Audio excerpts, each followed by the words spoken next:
Hi hello welcome back to ఈ తరం కథలు. ప్లీజ్ ముందుగా వీడియోకి ఒక చిన్న లైక్ చేయండి. లైక్తో పాటు హైప్ ఇవ్వండి. ఈరోజు కథ నువ్వే నా శ్వాస ఎపిసోడ్ నెంబర్ 84. కథను రచించిన వారు అనురాధ గారు, వాయిస్ ఓవర్ శ్వేత. ఇక లేట్ చేయకుండా కథలోకి వెళ్ళిపోదాం. సునీతతో మాట్లాడిన విక్రమ్ ఎంతో మదనపడ్డాడు.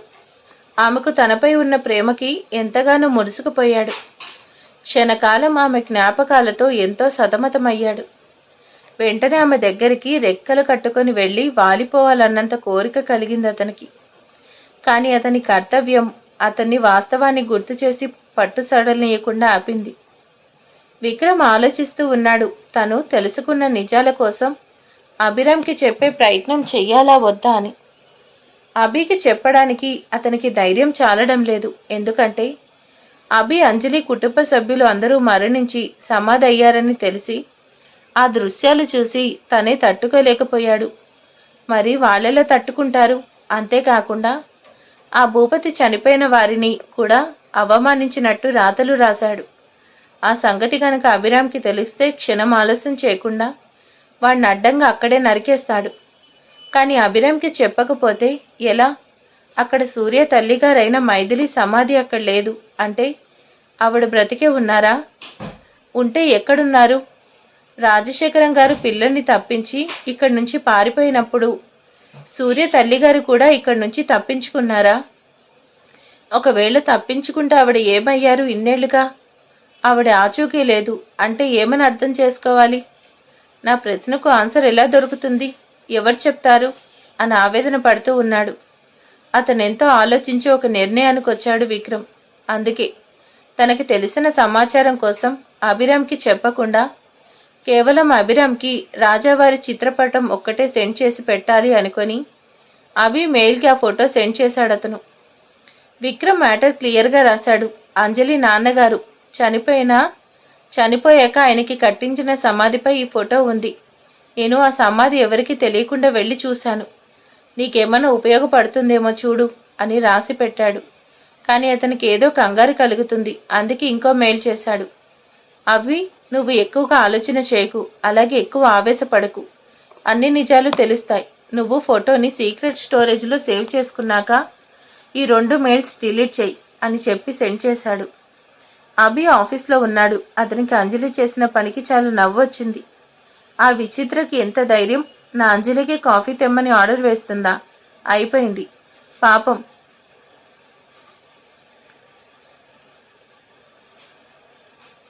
అంజలి నాకే చుక్కలు చూపించింది. అలాంటిది నువ్వెంత?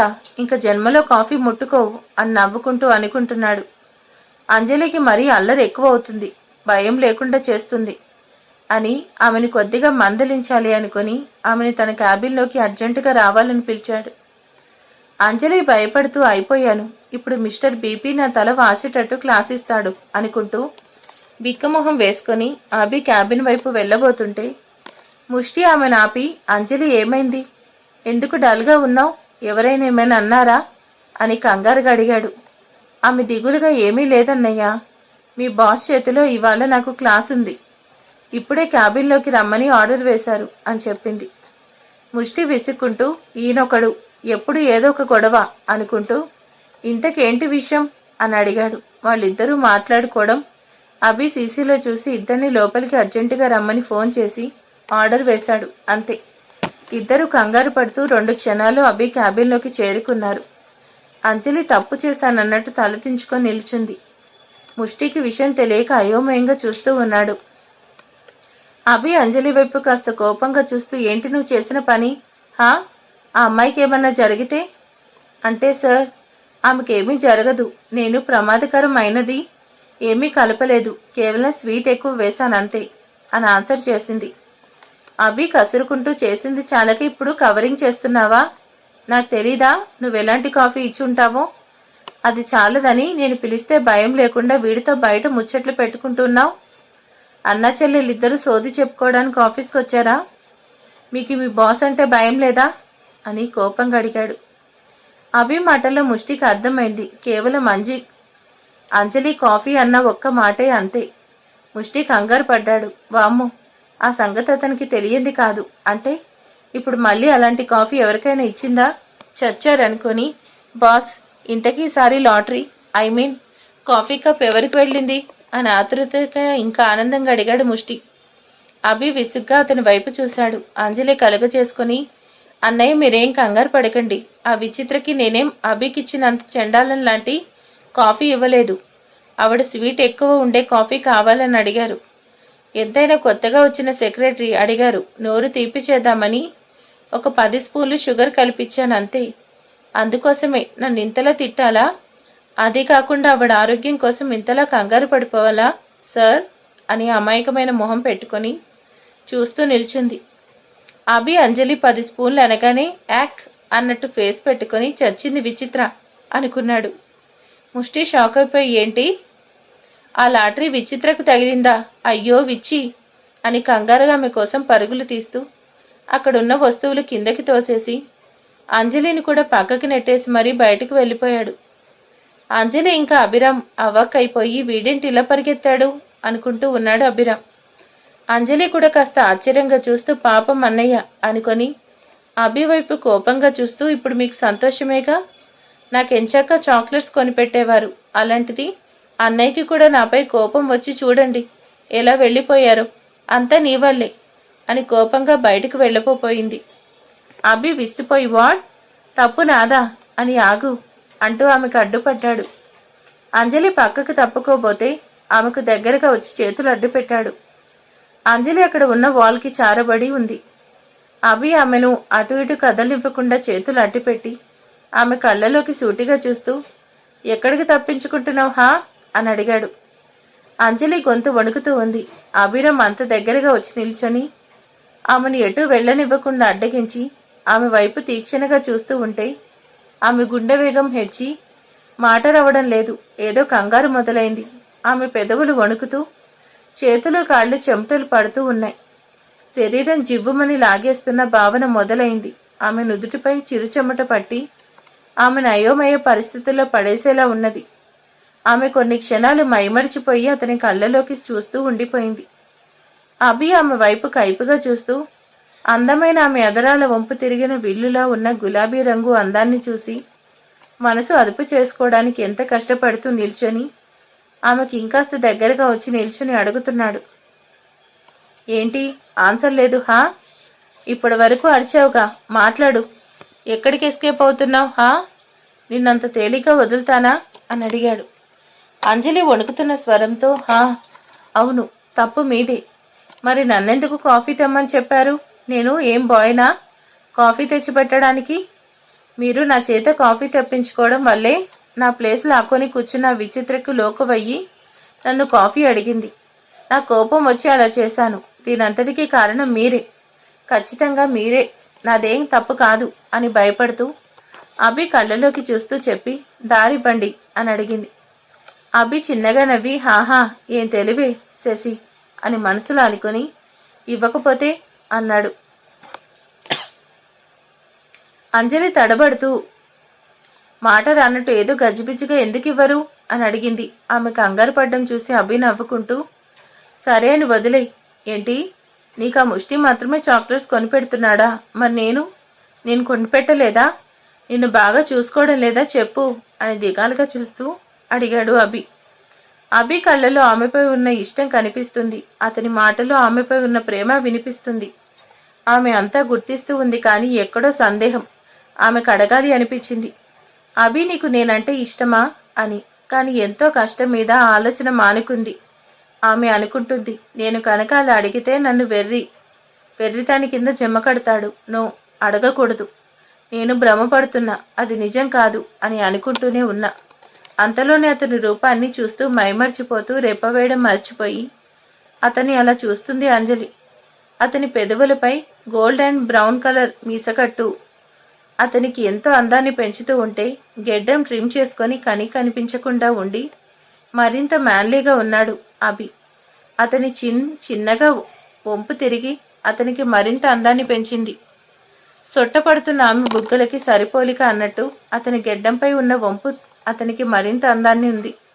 ఆమె అతని తెల్లని ముఖరా విందాన్ని చూస్తూ పరవశిస్తూ అంతలోనే తడబడుతూ ఏదో మైమర్పుగా లోనవుతూ అలాగే ఆమె చూపు అతని పెదవులపై పడింది. ఆమెకేదో ఆశ కలిగింది. మచ్చుకైన స్మోక్ అలవాటు లేని అతని రోజ్ పింక్ లిప్స్ని చూడగాని ముద్దాడాలనే కోరిక ఆమెకెంతో గట్టిగా కలుగుతున్న ఆమె చేయలేక ఆమె కోరికను అణుచుకుంటూ సైలెంట్గా నిల్చొని బిత్తర్ చూపులు చూస్తూ ఉంది. అంజలి, అదే మన అల్లరి శశిమేఘన. అభి మళ్ళీ అడిగాడు, చెప్పు, నేను నీకు కొనిపెట్టలేదా? నిన్ను బాగా చూసుకోవడం లేదా అని ఎంతో ఆవేదన చెందుతూ అడిగాడు. అభి నార్మల్ అవుతూ అనుకుంటుంది, అంజలి నీకు కంట్రోల్ తప్పుతుంది, దొరికిపోతావు, జాగ్రత్త అనుకుంటూ తడబడుతూ చెప్పింది. కొనిపెట్టారులేండి, ఇప్పుడెవరు కాదన్నారు, కానీ మళ్ళీ మీరే వెనక్కి లాక్కున్నారుగా. అభి చిన్నగా నిట్టూర్చి ఏదో చెప్పాలి అనుకున్నాడు, కానీ అతనికి మాట్లాడే ఛాన్స్ ఇవ్వకుండా ఆమె చెప్తుంది, సరే ఏదో అయ్యింది, వదిలేయండి, ఇంకెప్పుడు నా కాఫీ తెమ్మని చెప్పకండి, ఓకే? నేను వెళ్ళాలి. నాకు మీలా మీ సెక్రటరీలా ఖాళీగా ఉండడం నచ్చదు. కాటన్ స్టేట్మెంట్ పంపించాలి, మీరు మర్చిపోయారనుకుంటా. రేపు ఇక్కడికి ఆ డెలిగేట్స్ వస్తున్నారు, తెలుసుగా. స్టాక్ పొజిషన్ చూసుకోవాలి, వెళ్ళనివ్వండి, నాకు దారివ్వండి అని సీరియస్గా చూస్తూ అడిగింది. కానీ ఆమెకు లోపల భయం, కంగారు కలుగుతున్నాయి. అభి ఆమె వైపు ఎంతో ఆశగా చూస్తూ, ఎంత అందంగా ఉన్నావే, నా మనసు చెప్తుంది వెంటనే నేను ముద్దాడాలి అని అనుకుంటూ ఆమె పెదవుల్ని అందుకునేటట్టుగా ఆమె దగ్గరికి వెళ్తూ ఉంటే అంజలి మతిపోయినట్టుగా అయోమయంగా చూస్తూ, ఏంటి అభి, ఏం చేస్తున్నావు? నన్ను కిస్ చేయాలి అనుకుంటున్నావా అని కంగారు పడుతూ మనసులో మాట బయట పెట్టలేక ఎంతో ఆరాటాన్ని భరిస్తున్న ఆమె గుండె వేగంగా కొట్టుకోవడం హెచ్చింది. కానీ అభి అంతలోనే అతని తొందరపాటుకి తిట్టుకుంటూ చిన్నగా నవ్వి, వెనక్కి తగ్గు అభి, అక్కడ ఉన్నది అంజలి, పెద్ద తుఫాన్ వచ్చేస్తుంది, జాగ్రత్త అనుకుంటూ నార్మల్ అయ్యి ఆమెకి దారిస్తూ యూ కెన్ గో అన్నాడు. అంజలి ఇంచు కూడా కదలకుండా అలాగే బిగుసుకుపోయి చూస్తూ ఉండిపోయింది. అభి ఆమె వైపు చూసి కళ్ళెగరేసి, ఏమైంది, యూ కెన్ గో అన్నాడు.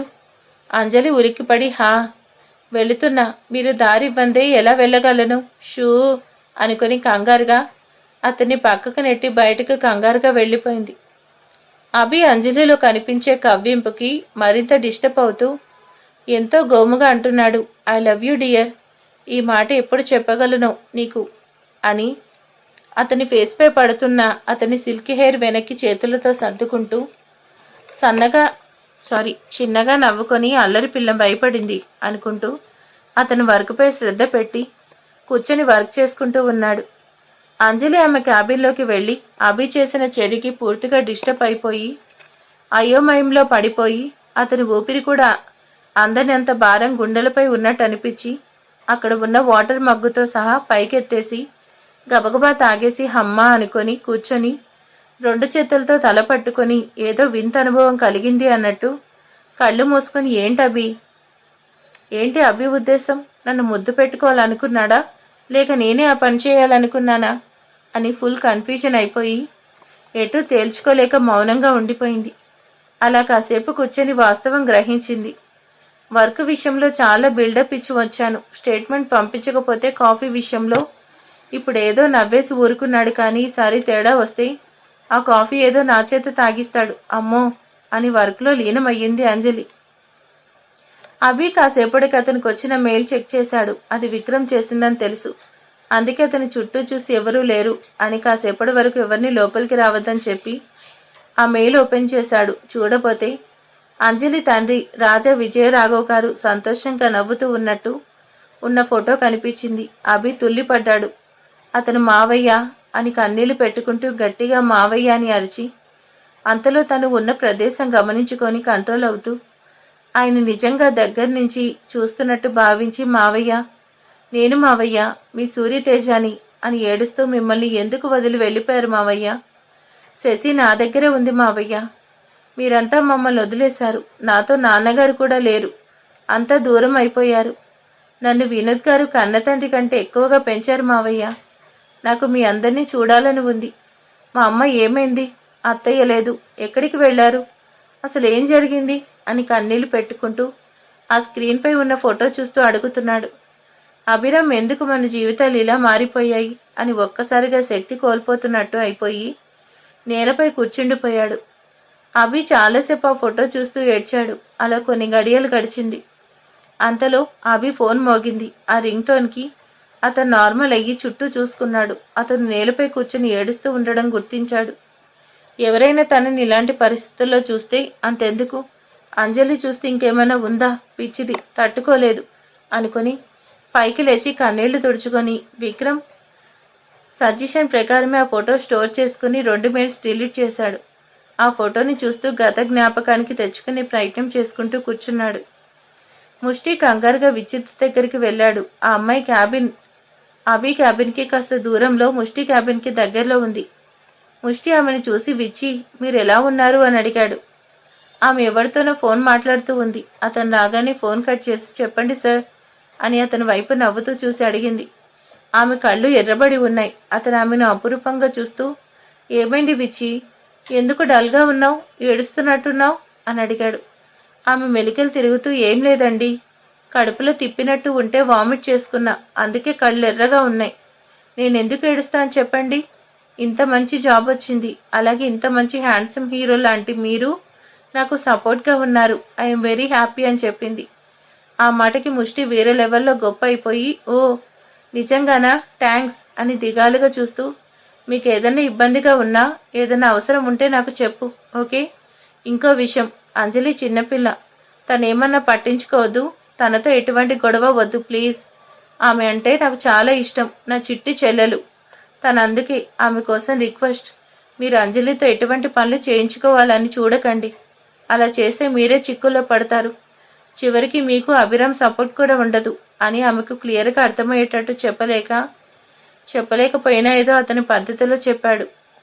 విచిత్ర మరింతగా ఉడికొని అదేంటి, ఆమె కేవలం ఒక టెక్నీషియన్ అంతేగా, ఆమెకు అభిసార్ సపోర్ట్ ఏంటండి అని అర్థం కానట్టు అడిగింది. ముష్టి విసుక్కుంటూ అదేంటో మీకు అర్థం అయ్యేటట్టు చెప్పడానికి నాకు ఒకటి తెలిస్తే కదా. సరే, ఎల్లుండి పార్టీ ఉంది, మంచి ఎంజాయ్మెంట్ ఉండాలి, ఓకే. నా ప్రిపేర్ అవ్వండి, నేను మీ స్పెషల్ అట్రాక్షన్ కోసం వెయిట్ చేస్తున్నా, పిచ్చెక్కించేయాలి ఒక హీరోయిన్ లాగా అని పొగుడుతూ టాపిక్ మారుస్తూ చెప్పాడు. విచిత్ర కళ్ళు పెద్దవి చేసి చూస్తూ వావ్ వర్ధన్ గారు, చూస్తూ ఉండండి, అక్కడ పార్టీలో అందరికంటే మెయిన్ అట్రాక్షన్ నేనే అవుతాను, నాకంటే అందగత లేదనిపిస్తా అని అతని బుగ్గపై చిన్నగా చేత్తో తాకిందా, అంతే.